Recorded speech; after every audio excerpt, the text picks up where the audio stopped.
Bismillahirrahmanirrahim.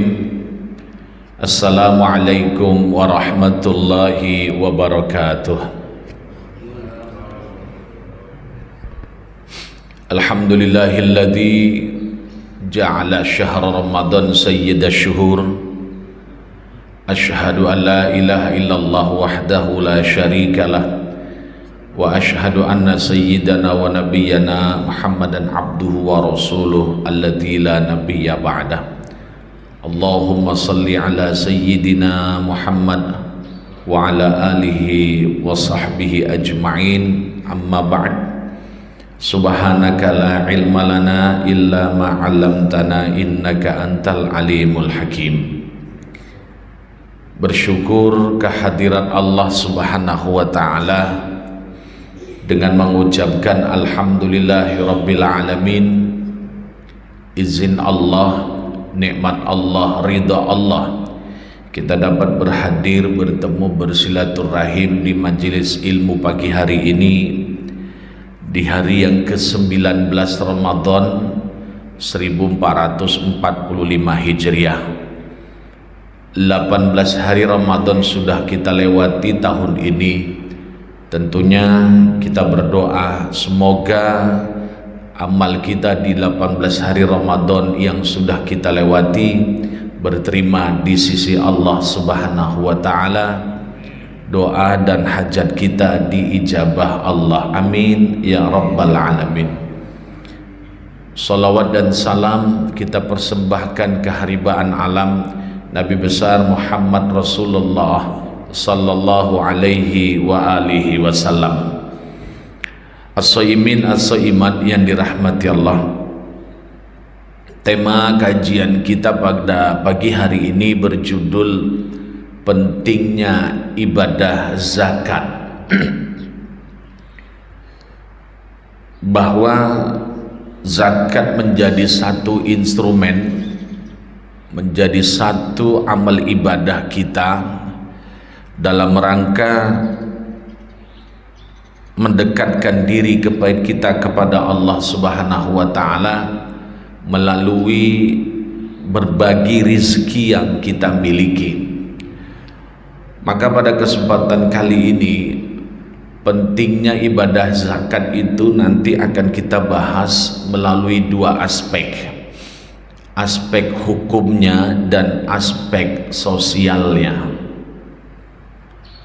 Aspek hukum pertama, di dalam Al-Quran ataupun hadis banyak yang memerintahkan kita untuk mengeluarkan zakat. Aqimus shalah wa atuz zakah, dengan beberapa variasi ayat Al-Quran lainnya yang intinya adalah kewajiban kita membayar zakat. Kemudian juga aspek hukum lainnya nanti bisa dilihat dalam firman Allah, ancaman orang-orang yang tidak mau berzakat. Walladzina yaknizuna adh-dhahaba wal fiddah wa la yunfiqunaha fi sabilillah fabashshirhum bi'azabin alim. Dan orang-orang yang menyimpan perhiasan emas dan perak dan mereka tidak mau menginfakkannya di jalan Allah, fabashshirhum bi'adzabin alim, maka berikanlah kabar ancaman kepada mereka akan mendapatkan siksa Allah. Ini adalah ayat yang berkaitan ancaman, peringatan yang sangat jelas yang diberikan Allah bagi orang-orang yang tidak mau berzakat.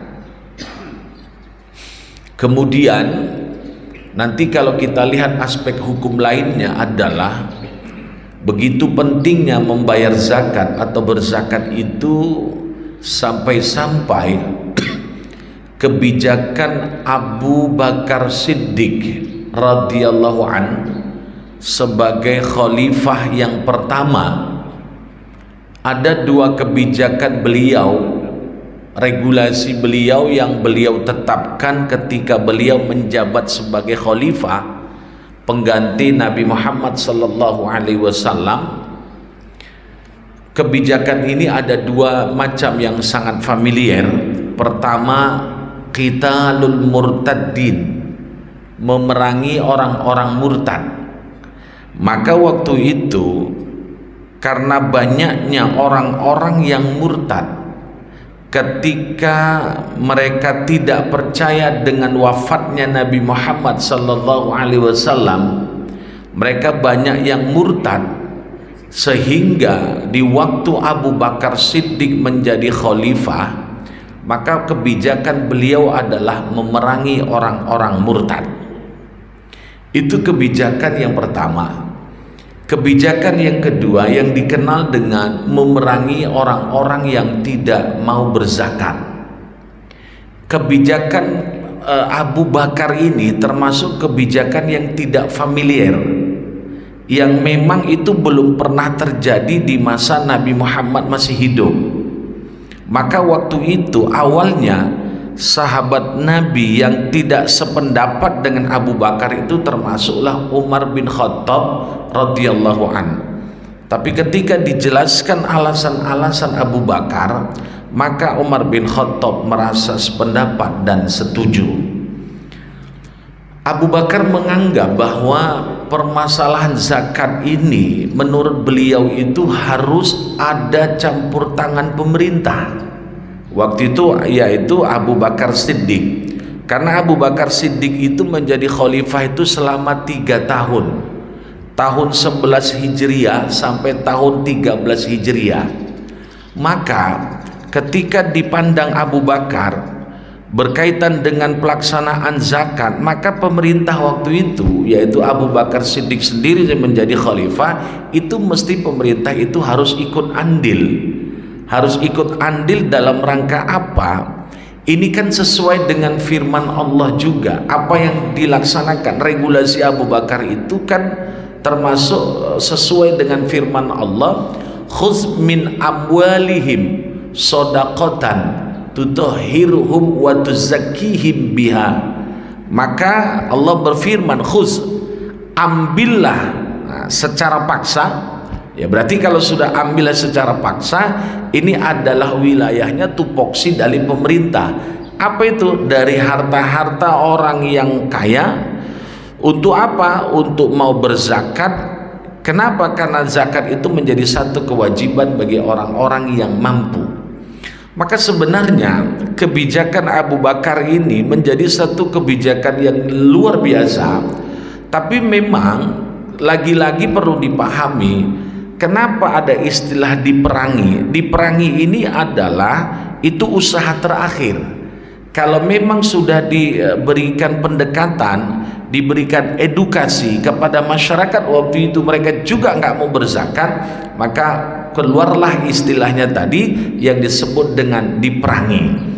Jadi dengan demikian dari aspek hukum yang sesuai yang dijelaskan atau menjadi kebijakan Abu Bakar ini menjadi satu hal yang sangat penting.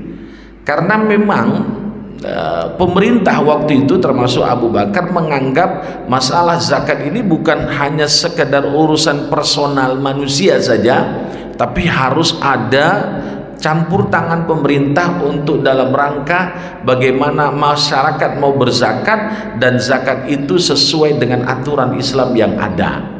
Nah, itulah dua kebijakan atau dua regulasi, dua polisi yang ditetapkan Abu Bakar ketika beliau menjadi Khulafaur Rasyidin. Itu aspek hukumnya. Kemudian kalau aspek hukum selanjutnya, ini kan kita lihat dalam kontekstual di negara kita. Aspek hukumnya apa? Dengan adanya Undang-Undang nomor 23 tahun 2011 berkaitan dengan Undang-Undang Zakat. Kenapa ada undang-undang ini? Sebenarnya ini kan tadi sudah dijelaskan, negara harus ikut campur, harus ikut andil, berpartisipasi supaya zakat itu sesuai dengan sasaran, manajemennya juga manajemen yang bagus. Jadi sehingga antara muzaki dengan mustahak atau mustahik ini betul-betul tepat sasaran. Karena bagaimanapun banyak orang yang berzakat tapi tidak tepat sasaran. maka sesuai dengan kebijakan pemerintah kita, dengan adanya undang-undang itu, maka dibuatlah satu badan amil zakat yang kita kenal dengan Basnas Republik Indonesia, Basnas RI. Jadi dengan demikian nyambung sebenarnya antara apa yang sudah ditetapkan dengan Abu Bakar tadi dengan adanya regulasi yang ada di negara kita. Undang-undang itu menjadi satu kesepakatan umat Islam di negara kita, bagaimana yang namanya zakat itu harus tertata dengan rapi, harus tertata dengan manajemen yang bagus, sehingga antara muzaki dengan yang berhak itu betul-betullah tepat sasaran, sehingga harus ada namanya badan amil. Sama juga nanti bandingannya dengan wakaf supaya nanti antara wakif dengan yang menerima wakaf atau yang bertanggung jawab menerima wakaf itu adanya yang disebut dengan nazir wakaf. Maka adanya undang-undang wakaf tahun 2004. Jadi dengan demikian di Al-Quran sudah dijelaskan, di hadis sudah dijelaskan, bahkan kalau kita lihat membayar zakat ini kan termasuk kewajiban sebagai rukun Islam kita yang 5. Dijelaskan di hadis sudah, di Al-Quran sudah, bagaimana kita lihat dulu kebijakan Abu Bakar sudah, di undang-undang kita juga sudah. Maka aspek hukum membayar zakat ini menjadi satu hal yang mesti dipahami bagi kita semuanya. Karena bagaimanapun as-soimat yang dirahmati Allah, berkaitan zakat ini kan adalah perintah agama. Ini domainnya adalah syariat Islam atau yang kita sebut dengan ajaran Islam, sehingga nuansa zakat itu adalah ibadah. Nuansa kita berzakat itu adalah dikategorikan ibadah. Ibadah dalam arti kata syumulia, ibadah dalam arti kata yang sangat luas. Maka karena zakat termasuk amal ibadah, maka ketika kita beramal ibadah harus sah, harus paham, maka harus dimengerti bagaimana ilmu yang mengatur tentang zakat. Nah, dengan demikian setelah aspek hukum itu tadi sudah kita pahami, maka beralih kita kepada aspek sosialnya. Orang yang berzakat bukan hanya sekedar mengerti dan memahami manfaat dari aspek hukum tadi, tapi juga nggak kalah pentingnya setelah aspek hukum tadi terpenuhi, maka yang selanjutnya adalah aspek sosial. Memang Bapak Ibu sekalian, amal ibadah kita itu kalau mau kita simpulkan ya, atau kalau mau kita rangkumkan, memang amal-amal ibadah kita itu tidak terlepas semuanya, hampir semua amal ibadah itu mengandung unsur aspek sosial. Amal ibadah sholat saja pun, amal ibadah sholat itu ketika dianjurkan untuk berjamaah, kalau yang namanya berjamaah ada imam, ada makmum, siapapun boleh menjadi makmum, tapi tidak semua orang boleh menjadi imam. Maka aspek disembari ibadah sholat berjamaah tadi, aspek individualnya itu terpenuhi, tapi juga ternyata amal ibadah sholat ketika dianjurkan juga berjamaah itu aspek sosialnya sangat luar biasa. Sehingga apa? Umat Islam itu memang harus berinteraksi dengan sesama manusia. Maka dengan adanya sholat berjamaah bukan hanya sekedar sholat, Bapak Ibu, itu tidak benar. Tapi ketika kita sholat harus ada interaksi. Makanya apa? Setelah sholat kita salaman, setelah sholat kita berjamaah tegur sapa. Ini kan aspek sosialnya seperti itu. Jadi sebenarnya ibadah sholat berjamaah sangat dituntut. Kalau bagi laki itu kan sangat dituntut. Bahkan kalau dalam riwayat, dalam beberapa riwayat hadis yang sahih, maka bagi laki-laki yang sholatnya di rumah, Nabi itu pernah mengancam, tapi jangan dilakukan Bapak Ibu, bahaya. Apa kata Nabi? Bahasanya begini yang bangga bang, orang yang sholat di rumah nggak mau ke masjid itu cocoknya rumahnya dibakar. Tapi jangan lakukan Bapak Ibu ya, hadisnya benar, tapi kalau yang mengerjakan salah ini bahaya ya. Jangan sedikit-sedikit wah itu ada hadisnya benar, tapi otak yang memahami hadis itu salah, itu bahaya. Jadi seperti itu.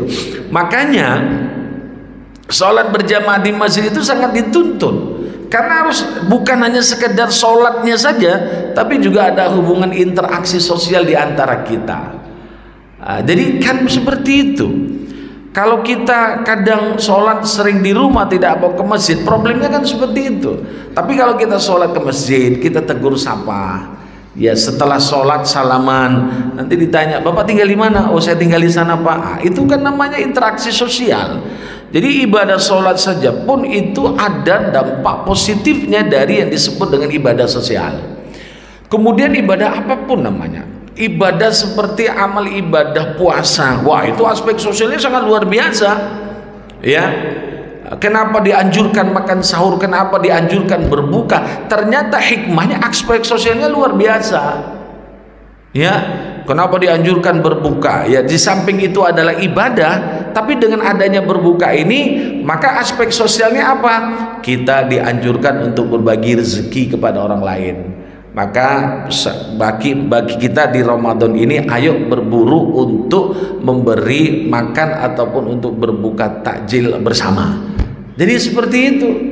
Jadi aspek sosialnya sangat luar biasa itu, sehingga karena aspek sosialnya sangat luar biasa, kalau sudah mulai jam 5 sore sampai maghrib itu pokoknya Jabodetabek itu krodit gitu, ya ngabuburit itu kan, yang dicari lontong sama gorengan.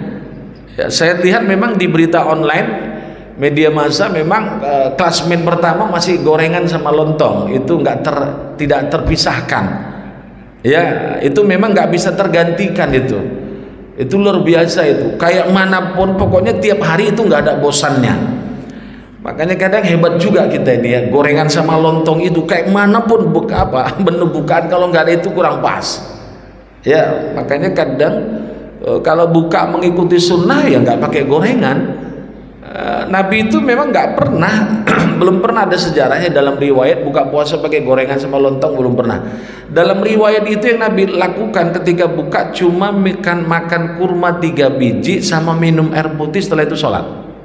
Itu sunnahnya. Kalau gorengan lontong itu bid'ah. Betul nggak Pak? Iya, jadi kita sering kadang orang yang mengklaim paling sunnah, ternyata waktu berbuka puasa juga bid'ah juga dilakukan. Apa? Lontong dengan gorengan. Tapi bid'ahnya bid'ah hasanah kan Pak? Nah iya seperti itu. Iya. Jadi kalau mau ikut puasa ala Rasulullah, nggak ada itu buka puasa pakai gorengan dan pakai lontong. Cari hadisnya, temukan, kalau ada kasih saya. Nggak ada seperti itu. Jadi seperti itu. Makanya oleh karena itu di ibadah puasa juga aspek sosialnya sangat luar biasa. Amal ibadah haji, amal ibadah umrah dahsyat, itu semua aspek sosialnya sangat luar biasa. Sehingga maka bagi kita semuanya ensik apalagi yang namanya ibadah zakat. Ibadah zakat itu kan satu paket biasa namanya jis ya, zakat, infak dan sedekah, atau tambah satu lagi namanya jiswaf. Ya, zakat, infak, sedekah dan wakaf. Maka sekarang Bapak Ibu kalau di perguruan tinggi baik swasta ataupun negeri itu ada sekarang, karena masalah zakat dan wakaf itu menjadi satu hal yang luar biasa, baik perkembangannya luar biasa, maka sekarang ada namanya program studi baik S1 atau S2, itu program studi namanya program studi MZW. MZW itu manajemen zakat dan wakaf, baik di perguruan tinggi agama seperti UIN ataupun perguruan tinggi swasta. Maka itu ada prodi secara khusus. Itu artinya apa? Bahwa yang namanya zakat itu kalau dikelola dengan secara manajemen yang baik, secara profesionalitas, secara keilmuan, secara modern, tentu zakat itu sangat berpotensi untuk membantu orang-orang saudara-saudara kita yang hidupnya serba kekurangan. Apalagi sekarang kan zakat di era digital sekarang itu berbeda dengan era zaman-zaman dulu Pak. Kalau sekarang ada namanya zakat melalui via online. Ya, jadi zakat dengan praktek yang sekarang itu sangat luar biasa. Sehingga apa? Kita mau berzakat tidak sulit lagi. Ya, apalagi sekarang eranya era digital, maka harus disesuaikan itu. Pendekatannya seperti itu selama memang tidak menyalahi aturan yang ada. Jadi dengan demikian Maka aspek sosial dari ibadah zakat itu, Nabi itu mengatakan begini. Dalam hadis itu Nabi kan pernah bersabda, al-yadul ulya khairun minal yadis sufla. Tangan yang di atas lebih baik ketimbang tangan yang di bawah. Imam Nawawi menafsirkan hadis ini, al-yadul mu'ti khairun minal yadis sa'il. Tangan orang yang memberi itu lebih baik ketimbang tangan yang menerima pemberian orang lain. Ini filosofinya apa? Zakat, infak dan sedekah. Kemudian juga Nabi pernah memberikan ancaman bagi orang-orang yang dia merasa kekenyangan sementara saudara-saudaranya merasa kelaparan atau sedang kelaparan. Itu ancaman Nabi apa? Dia tidak akan mencium baunya surga. Bau surga saja tidak kecium, apalagi masuk ke dalam surga. Maka apa? Itu adalah bagaimana hidup ini harus melalui ibadah sosial yang disebut dengan zakat. Maka ada yang disebut dengan ibadah filantropi dalam Islam. Ibadah filantropi itu apa? Termasuklah tadi zakat, infak dan sedekah. Bapak Ibu sekalian, memang Islam itu agama yang sangat luar biasa perhatiannya kepada manusia. Sampai-sampai Islam itu kan melarang paham sosialis. Islam melarang paham individualis. Apa itu paham sosialis? Satu paham yang menganggap bahwa kita tidak ada memiliki harta, sehingga yang kita punya kita berikan sama orang semua. Itu sosialis. Tapi ada paham yang disebut dengan individualis. Individualis sehingga apa yang kita miliki berbentuk harta tadi itu milik kita semua, nggak usah diberi kepada orang lain. Itu tidak benar. Maka Islam melarang sosialis dan individualis, sehingga Islam itu berada di tengah-tengah.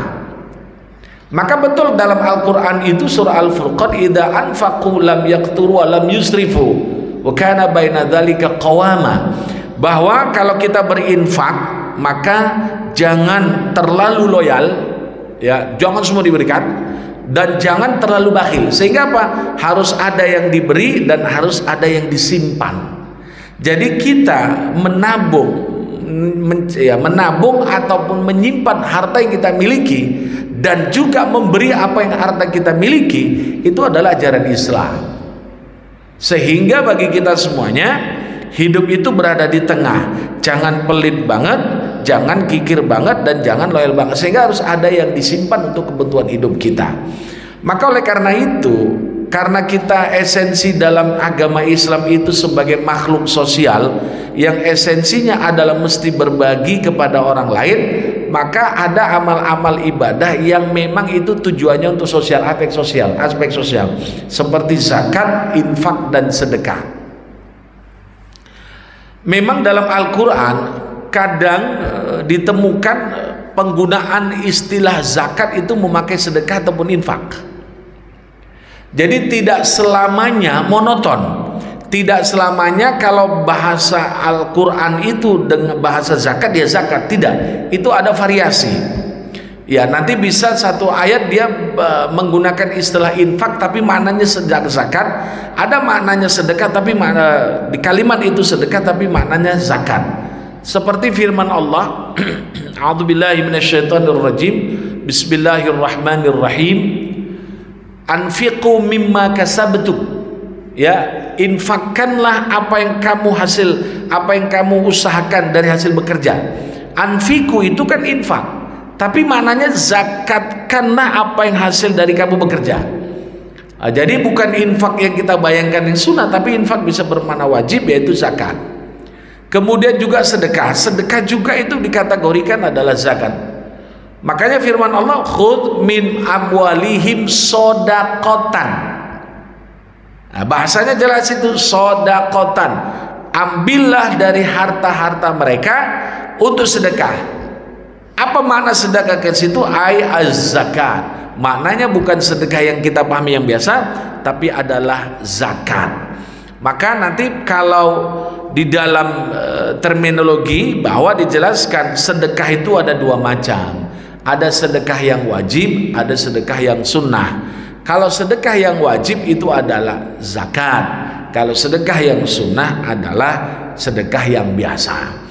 Maka oleh karena itu materi ini penting saya sampaikan aspek baik dari aspek hukum ataupun aspek sosial, bahwa pentingnya ibadah zakat itu dari dua aspek tadi, sehingga bagi kita kalau sudah dikategorikan mampu, maka hendaklah segera membayar zakat, jangan ditunda-tunda, Pak. Ya, Ustaz, kan waktunya belum takbiran. Siapa yang mengatakan mesti takbiran? Itu waktunya waktu wajib. Tapi waktu yang jawaz, waktu yang boleh, ketika masuk 1 Ramadan itu sudah boleh berzakat. Memang sangat baik sih didahulukan itu. Kenapa? Karena memang nanti banyak keperluan kita hidup. Karena dengan banyaknya keperluan, maka terkadang untuk bayar zakat itu lupa. Maka dengan demikian pesan saya melalui kajian kita di pagi hari ini, bayarlah zakat, jangan tunda-tunda. Jangan entar deh, entar sok, entar deh, entar sok. Sementara biasanya kita itu, kebutuhan kita kalau sudah mau dekat akhir Ramadan, kebutuhan kita semakin tinggi kan Pak. Kebutuhan hidup semakin tinggi, maka pengeluaran juga semakin tinggi. Itu biasanya kan seperti itu. Ya, itu biasa. Umat Islam di Indonesia lah, kita bicara Indonesia kontekstualnya, bahwa semakin Ramadan semakin mau terakhir, mendekati akhir, itu kebutuhan hidup semakin tinggi. Ya buktinya apa? Kalau sudah mau masuk 10 terakhir, umat Islam lebih banyak ke mall ketimbang di masjid. Kan seperti itu. Umat Islam lebih banyak belanja ketimbang di masjid. Ya, kadang menjadi satu pertanyaan besar juga bagi kita, problem kita hari ini. Kita memang, padahal Bapak Ibu sekalian, akhir indahnya Ramadan itu bukan di awal, indahnya Ramadan itu bukan di pertengahan, tapi indahnya Ramadan di akhir. Bahkan yang dahsyat yang kita pahami, Lailatul Qadar itu bukan di awal, bukan di pertengahan, tapi di akhir. Jadi sebenarnya manisnya Ramadan itu tadi di akhir-akhir. Mulai kapan? Mulai 10 terakhir Ramadan. Kita hari ini puasa sudah 19 hari. Malam nanti itu sudah 20 hari. Maka 10 terakhir besok lagi, ke depan lagi, ini menjadi satu hal yang paling indah sebenarnya. Jadi indahnya itu di akhir, bukan di awal, bukan di pertengahan. Tapi kadang kita salah, sehingga apa? Kalau sudah mulai terakhir Ramadan, mulai malaslah kita untuk taraweh, mulai malaslah kita untuk mengaji. Ya, ini kan menjadi problem kita. Maka Nabi itu memberikan semangat kita, memberikan satu semangat luar biasa, optimisme. Apa kata Nabi? Bahwa Nabi itu ketika masuk 10 terakhir, beliau itu mengencangkan ikat pinggangnya.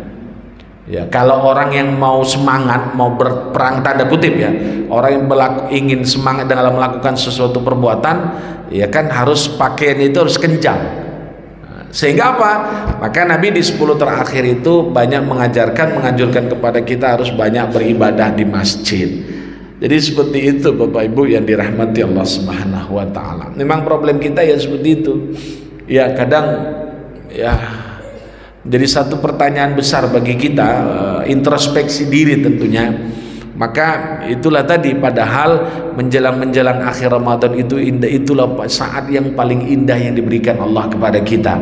Dengan demikian Bapak Ibu sekalian, bahwa zakat jangan ditunda-tunda Pak. Sudah bayar zakat belum Pak? Nah segera Pak ya, jangan ditunda-tunda Pak. Ntar deh Ustaz, bayar zakat nunggu THR lah. Maksud bayar zakat aja nunggu THR ya, satu orang berapa, 55.000 lah kita katakan seperti itu zakat fitrah. Kalau zakat mal kan kita kan dikategorikan mungkin jarang lah ya, ya ada lah, tapi kan yang biasa dipahami orang itu ketika Ramadan plus 1 Syawal itu zakat fitrahnya. Kalau zakat mal kan tidak seperti itu. Maka jangan ditunda-tunda Bapak Ibu sekalian. Segera kumpulkan uang, berapa keluarga, 5, bayar zakatnya. Ya, nggak usah ditunda-tunda lah. Kalau apa? Nanti kalau ditunda-tunda kita khawatir di malam terakhir kita menjadi orang yang tidak punya harta. Nauzubillah.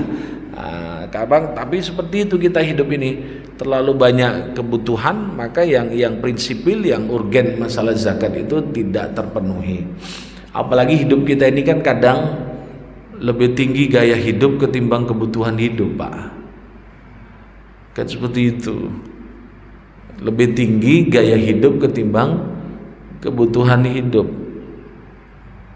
Ya, makanya kalau kita lihat kadang problemnya kan di situ, sehingga saking luar biasanya ulama itu, saya sering menyatakan begini, ulama itu ditanya, wahai syekh, lauk makan itu, makanan itu lauk yang paling enak itu apa?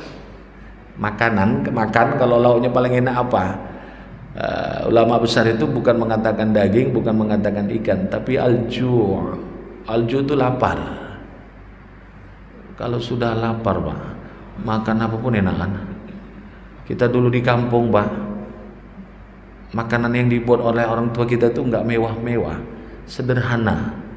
Tapi karena kita lapar, pulang sekolah, pulang kerja, disuguhi nasi hangat sama telur goreng aja, sama ikan teri goreng, enak nggak, Pak? Dahsyat bener itu. Bapak biasa ngopi,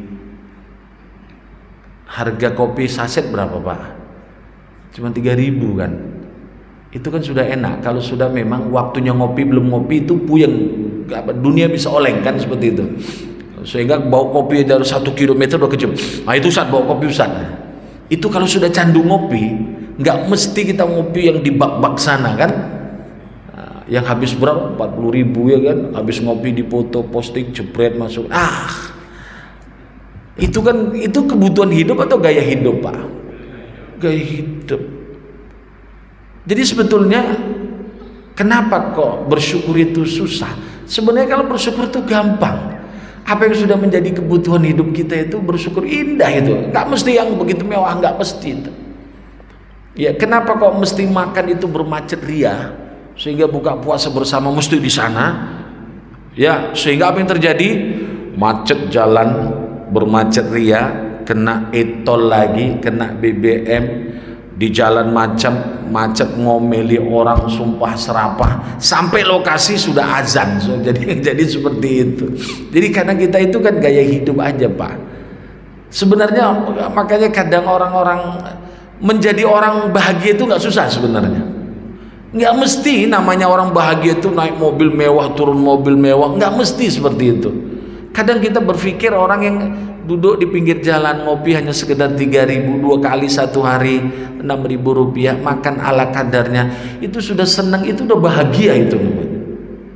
Jadi standarisasi bahagia itu nggak bisa dilihat dari materi, karena berbicara kebahagiaan itu adalah hal yang indah. Jadi perkara bahagia itu sebenarnya kan perkara kebutuhan hidup. Tapi kadang kita kayak gitu, Pak, ya Allah. Kalau karena gaya hidup, karena itu tadi pengeluaran lebih besar daripada pemasukan, error kita hidup. Jadi seperti itu. Masya Allah. Makanya kadang ya Allah, padahal Pak ya, kalau mau jujur, sebenarnya Allah ngasih rezeki itu besar loh, Pak.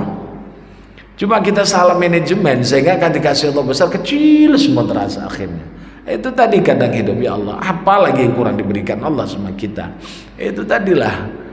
Ya, kalau kita lapar. Jadi ulama itu ditanya lauk makanan apa yang paling enak, itu tidak memberikan satu. Yang dikatakan beliau itu lapar.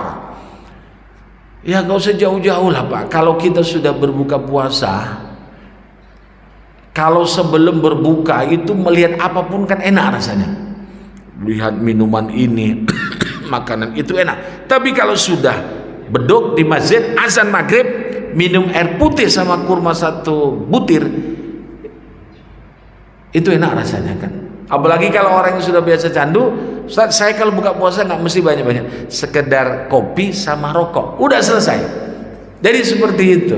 Itulah kebahagiaan hidup itu. Maka kebahagiaan itu sebetulnya nggak sulit, yang mempersulit kita. Itu jadi seperti itu. Jadi Bapak Ibu, kembali kepada tema kita, bahwa ayo jangan lupa segera bayar zakat, jangan ditunda-tunda. Jadi aspek hukum tadi sudah dijelaskan, dan aspek sosial, sehingga harus hidup itu berbagi kepada orang lain dengan instrumen zakat, infak dan sedekah. Ayo kita sering berbagilah. Jadi intinya berbagi itu bukan hanya sekedar di zakat, zakat selesai, bukan seperti itu. Tapi dengan diawali dengan zakat, insya Allah efeknya adalah seterusnya kita mau berbagi rezeki kepada orang yang tidak mampu. Sampai di sini Bapak Ibu, kalau ada yang mau bertanya silahkan. Monggo kita diskusi. Silakan Pak Haji.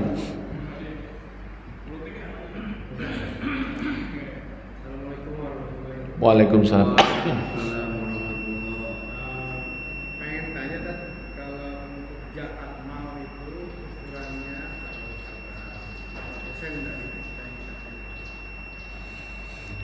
Iya. gimana? Menghitungnya gimana? Ya begini, zakat mal itu kan banyak macam ya. Ada zakat emas dan perak, ada zakat perhiasan termasuk tadi, ada zakat binatang ternak, ada zakat kemudian zakat perdagangan, kemudian juga zakat pertanian. Nah, yang sering kita alami itu kan zakatnya zakat profesi itu. Ya, zakat profesi. Zakat profesi itu kan hitungannya, jadi hitungannya gaji kita itu per tahun itu sekitar 80 jutaan lah. Kan hitungannya emas, kalau dimaskan setahun sekitar 80 sekian gram emas. Oke, 80 kita genapkan 80 gram. Berarti 80 gram hitungan 1 gram emas 1 juta. Hitungan selama setahun pendapatan kita itu 80 juta. Oke, 80 juta itu dibagi 12. Karena kan setahun 12. 80 juta bagi 12 berapa, Pak? 6 juta per bulan ya? Ya, kita genapkan 7 juta per bulan. Ya, 7 juta per bulan. Maka per bulan itu dari 7 juta, 2,5% dari 7 juta berapa, Pak? Ada 600.000. Sekitar 600.000. Maka 600.000 itulah sebagai yang kita zakati setiap bulan.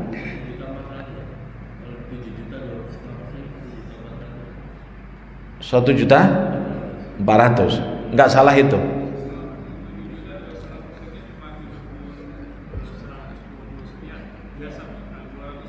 Nah, pokoknya sekitar itu loh, nggak sampai 1 juta Pak. Jadi seperti itu Pak, 2,5% pendapatan kita per bulan. Jadi hitungannya totalnya setahun itu 80 juta.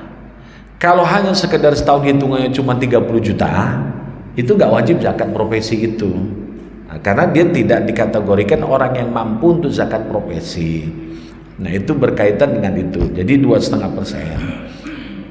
Misalkan kalau saya tiap bulan saya dapat sekian, langsung saya potong 2,5%. Ya, itu apakah termasuk kategori zakat? Jadi kalau memang hitungan pokoknya Ustaz, saya berapapun dapat saya potong 2,5%. Nah, kalau memang nanti nggak sampai 80 juta per bulan, per tahun ya, itu memang dia bukan kategori zakat, tapi itu juga yang disebut dengan infak ataupun sedekah, dan itu sangat baik, itu baik, itu dipersilahkan. Ya, jadi maksud saya begini, bukan berarti kalau nanti nggak sampai 80 juta berarti tidak kategori boleh infak dan sedekah, itu tetap silahkan. Cuman instrumennya beda antara zakat dengan infak ataupun sedekah. Jadi kan ada tipikal orang seperti itu, yang penting setiap bulan dia potong. Ya, atau tipikal orang karena setiap bulan ternyata setahun nggak sampai 80 dia nggak mau zakat. Tapi memang kalau nggak mau zakat boleh karena belum ada cukup apanya tadi aturannya. Tapi kan ada ibadah lainnya seperti sedekah dan infak. Jadi begitu. Itu kalau zakat profesi tadi. Tapi kalau zakat fitrah kan gampang. Ya, zakat fitrah itu tadi ya sudah dipahami ya bagi kita setiap tahun sekali, itu tadi ketika masuk 1 Ramadan sampai sholat Idul Fitri ya 2,5 gram lah atau sekitar 3 kilogram. Nah, itu yang wajib dizakati. Begitu Pak ya hitungannya bagi kita.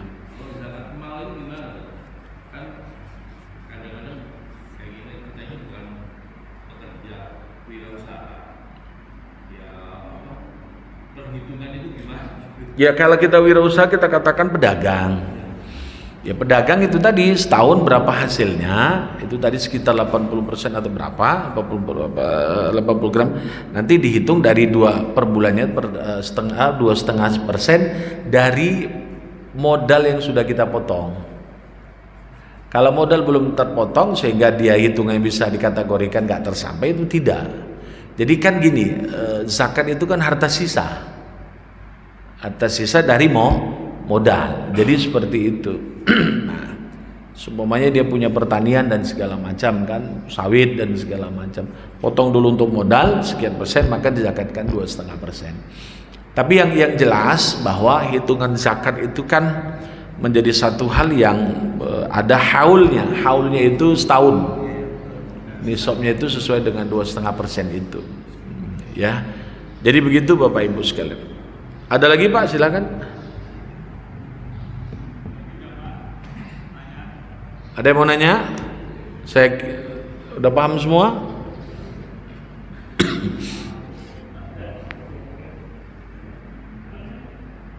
Silakan Pak.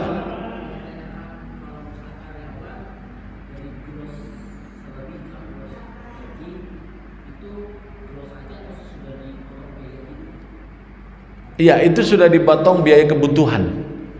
Ya kalau biaya kebutuhan belum dipotong, itu bukan harta sisa namanya. Iya, dari fee-nya itu. Kalau dia awalnya belum dipotong sehingga nanti kalau dipotong pada akhirnya tidak dapat untung, ya itu tidak gitu.